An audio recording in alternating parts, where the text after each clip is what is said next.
Halo, Assalamualaikum warahmatullahi wabarakatuh. Adik-adik, kembali kita bertemu pada pertemuan keempat. Kali ini kita akan membicarakan dengan topik tanda baca. Tentang penggunaan tanda baca ini, diantaranya nanti akan kita bicarakan tentang penggunaan tanda koma, penggunaan tanda titik, penggunaan titik koma, penggunaan titik dua, penggunaan tanda pisah, dan tanda hubung. Di antara penggunaan tanda baca tersebut, perlu kita perhatikan di mana mestinya kita meletakkan penggunaan tanda baca itu dalam struktur penulisan kalimat. Dengan demikian nanti kita berharap penulisan yang sudah kita lakukan merupakan penulisan yang benar dalam kaidah bahasa Indonesia. Baik, untuk pertama kita awali dengan penggunaan tanda koma. Ada beberapa contoh penulisan tanda koma. Di antaranya kita lihat pada saat kita menulis kalimat yang memiliki rincian tentang suatu hal. Misalnya kalau kita menulis kalimat Ica dan Ibal membeli 5 kg jeruk, 2 kg apel, dan 4 kg salak. Kalau kita memanfaatkan penggunaan tanda baca koma pada kalimat tersebut, berarti penulisan yang benarnya Ica dan Ibal membeli 5 kg jeruk, 2 kg apel, dan 4 kg salak. Berarti penggunaan tanda koma itu syaratnya pada kalimat yang dirincikan harus terdapat 3 unsur minimal yang dirincikan. Di situ ada 5 kg jeruk, 2 kg apel, dan 4 kg salak. Nah, itu contoh penulisan yang pertama untuk pemanfaatan tanda koma dalam unsur pemerincian. Penggunaan tanda koma berikutnya kita gunakan ketika kita memanfaatkan kata seperti, ya. Ibu membeli alat tulis seperti pena, spidol, dan pensil. Pertanyaannya sekarang, di manakah letak tanda koma yang tepat? Kita beri tanda koma sebelum kata seperti dan di unsur rincian berikutnya. Sehingga penulisan yang benarnya, ibu membeli alat tulis, seperti. Jadi bukan setelah kata seperti, tetapi sebelum kata seperti.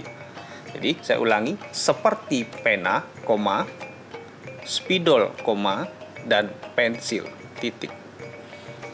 Nah, itu untuk penggunaan kata hubung seperti. Bagaimana dengan penggunaan kata hubung lainnya? Saya ambil contoh lagi pada penggunaan kata sedangkan dalam kalimat majemuk setara. Contohnya begini, Lisna cantik, sedangkan Pikmono tidak cantik. Penggunaan tanda koma akan kita letakkan pada kata sebelum sedangkan. Nah, Lisna cantik, sedangkan Pikmono tidak cantik. Jadi hasilnya penggunaan tanda koma itu diletakkan sebelum kata sedangkan. Itu bagian kedua penggunaan tanda koma yang tepat. Penggunaan tanda koma berikutnya, jika kita menulis kalimat majemuk bertingkat. Artinya, jika kalimat diawali dengan anak kalimat, setelah anak kalimat itu berilah tanda koma dan dilanjutkan dengan induk kalimat. Saya beri contoh, karena baik hati, dia mempunyai banyak teman.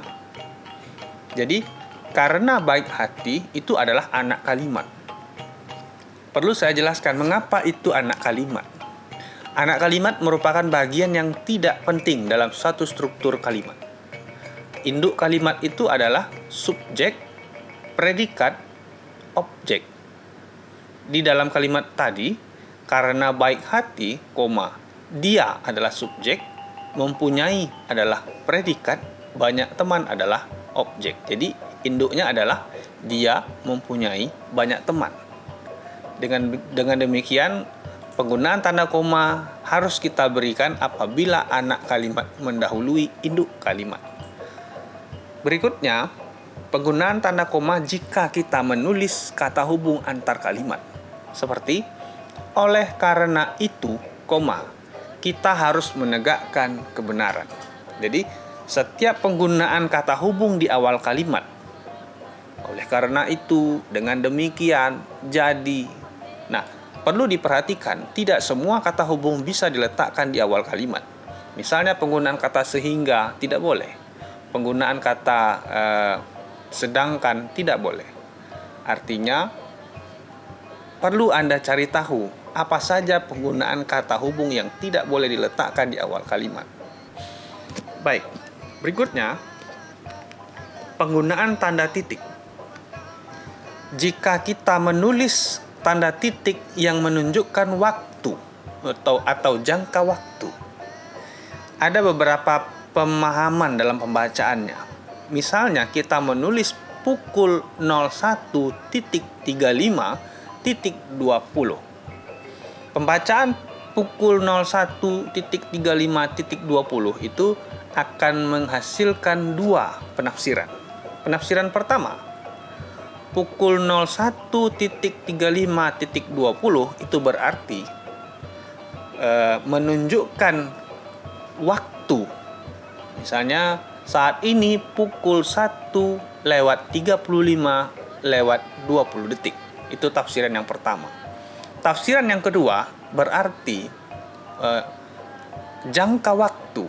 Misalnya pelari itu menghabiskan waktu 1 jam 35 menit 20 detik. Nah, perlu Anda bedakan cara pemahaman tanda baca titik pada penunjukan waktu dan jangka waktu. Berikutnya penggunaan daftar pustaka, penggunaan tanda titik dalam daftar pustaka. Penggunaan tanda titik dalam daftar pustaka harus Anda beri setelah unsur nama, titik, tahun, titik, judul, titik. Alamat atau tempat terbit tidak tanda titik, tetapi tanda titik 2. Setelah alamat atau tempat, baru kita tulis kembali penerbitnya. Setelah penerbit itu berilah tanda titik. Jadi susunan yang benar dalam daftar pustaka itu adalah nama, tahun, judul, alamat atau tempat, dan penerbit. Berikutnya, penggunaan tanda titik. Jika kita menuliskan angka bilangan ribuan, misalnya kita menulis Indonesia memiliki lebih dari 13.000 pulau. 13.000 pulau, kita tulis 13.000 ya, dengan tanda baca yang tidak dipisahkan. Berikutnya penggunaan tanda titik dalam penulisan bilangan rupiah. Ketika Anda menulis misalnya 225 juta rupiah, perlu Anda perhatikan setelah penulisan Rp yang menunjukkan rupiah tidak diberikan tanda baca apapun, tetapi langsung menuliskan bilangannya.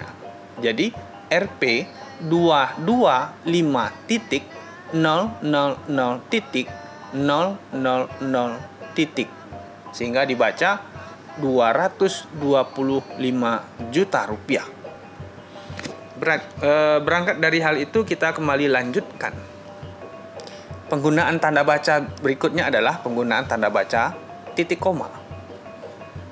Kita gunakan penggunaan tanda baca titik koma itu ketika menulis kalimat setara. Fungsinya untuk mengganti penggunaan kata hubung. Contoh, ayah menyelesaikan pekerjaan, titik koma, ibu menulis makalah. Artinya, titik koma di situ berfungsi untuk mengganti kata hubung sedangkan. Sehingga jika Anda menemukan kalimat yang seperti itu, tidak salah. Itu artinya tanda titik koma menggantikan kata hubung sedangkan. Dan banyak lagi kata hubung yang dapat digantikan dengan penggunaan tanda titik koma. Bisa Anda baca pada modul ini selengkapnya.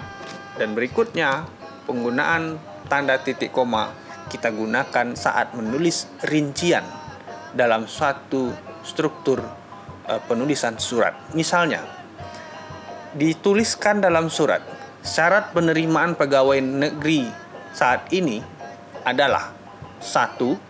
Berkewarganegaraan Indonesia titik koma. 2. Berijazah sarjana S1, titik koma. 3. Berbadan sehat, titik koma. 4. Bersedia ditempatkan di seluruh wilayah negara Kesatuan Republik Indonesia, titik. Rangkaian rincian 1, 2, 3, 4 tadi dipisahkan oleh penggunaan tanda baca titik koma. Setiap unsur 1, 2, 3, 4 tadi tidak diawali dengan penulisan huruf kapital. Berikutnya kita akan menggunakan tanda titik koma untuk memisahkan bagian-bagian dalam suatu struktur kalimat. Saya beri contoh. Ibu membeli buku, pensil dan tinta, titik koma, baju, celana dan kaos, titik koma, pisang, apel dan jeruk, titik.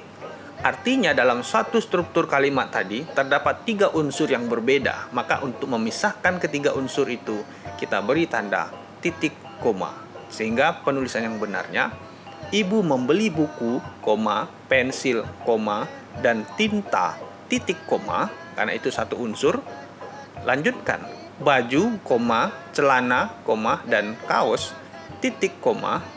Lanjutkan, spasi, pisang, apel, dan jeruk, titik. Berikutnya, penggunaan tanda titik 2 kita gunakan apabila kita merincikan sesuatu tanpa menggunakan kata hubung. Contohnya kata seperti. Kita menuliskan kalimat misalnya, mereka memerlukan perabotan rumah tangga, titik 2. Kursi, meja, dan lemari. Di situ tidak dituliskan kata hubung seperti.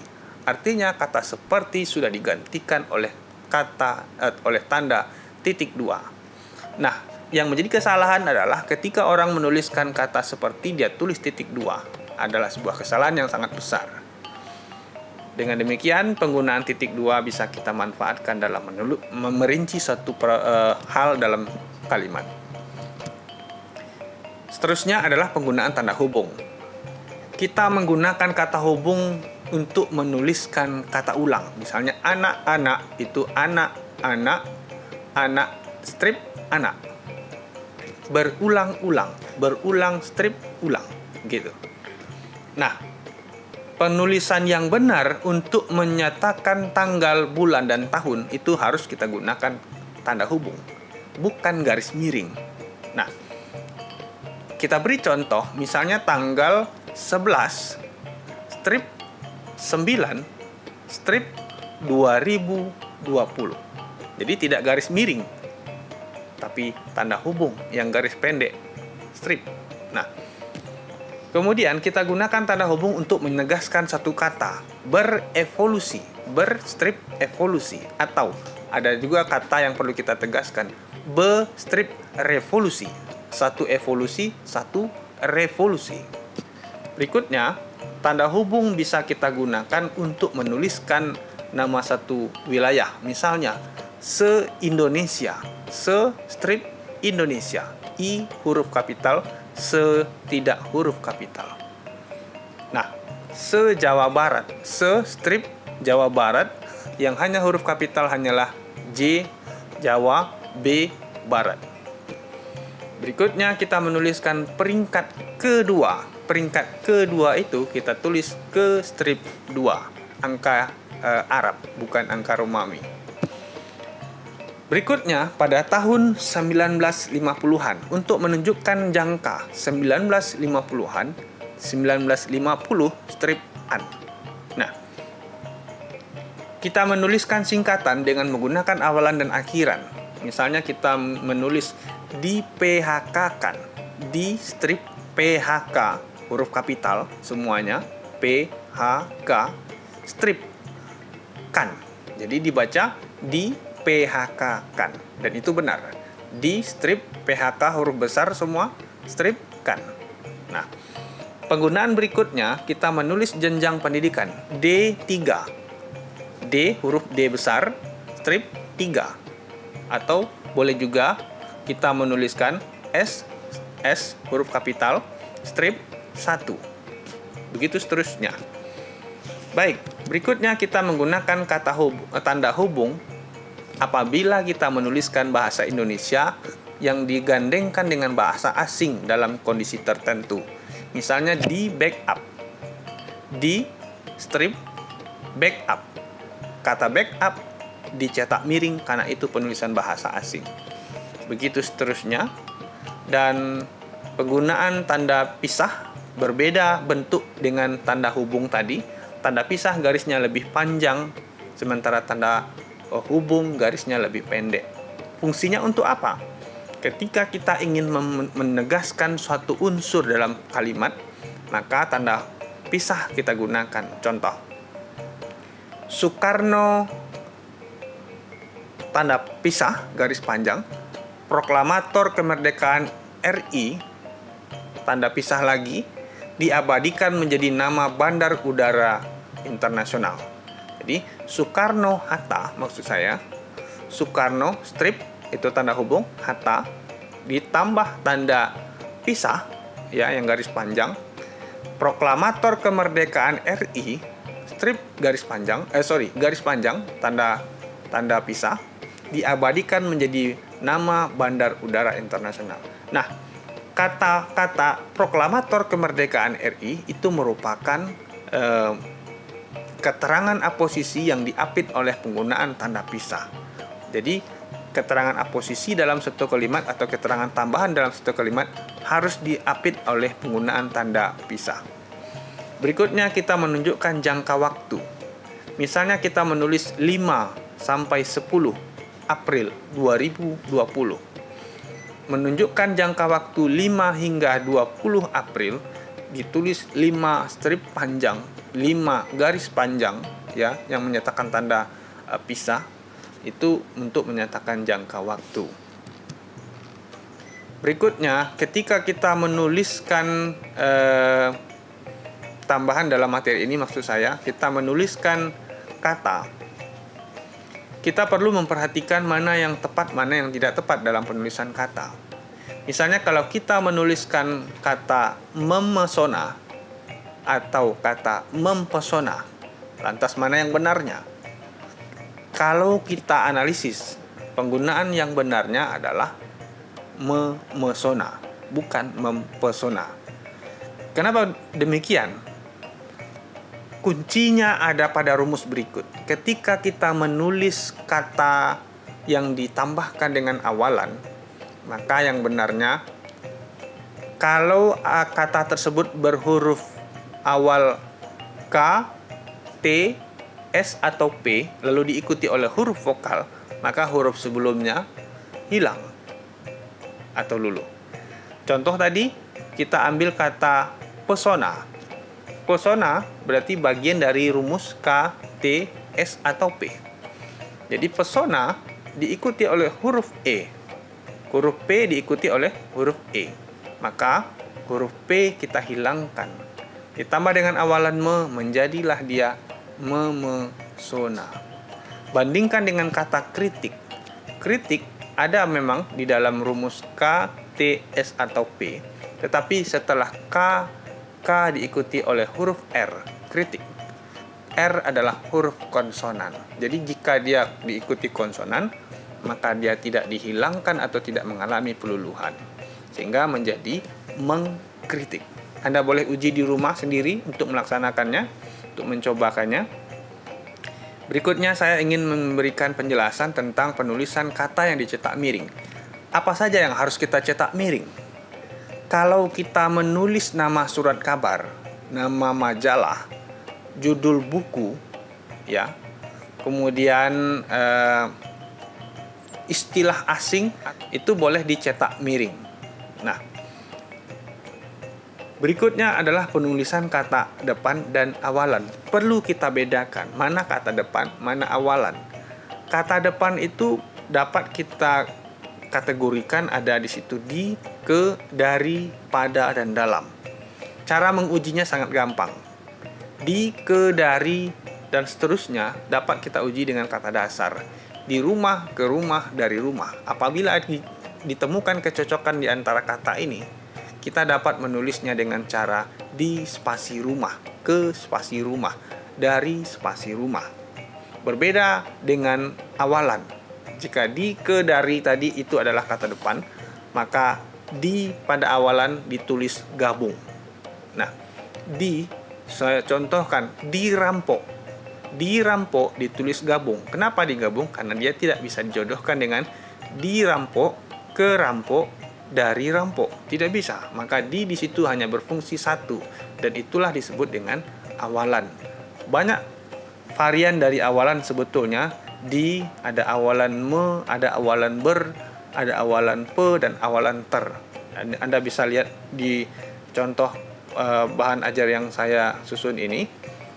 Dan penggunaan kosakata baku sangat banyak, dan Anda harus kuasai rangkaian kosakata baku ini. Saya ambil contoh, misalnya kita berbicara sering menggunakan kata praktek, itu bentuk tidak baku.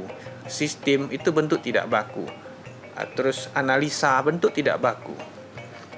Nafas bentuk tidak baku. Yang benarnya adalah praktik, sistem, ya, metode, analisis bukan analisa, kemudian napas bukan nafas, dan seterusnya.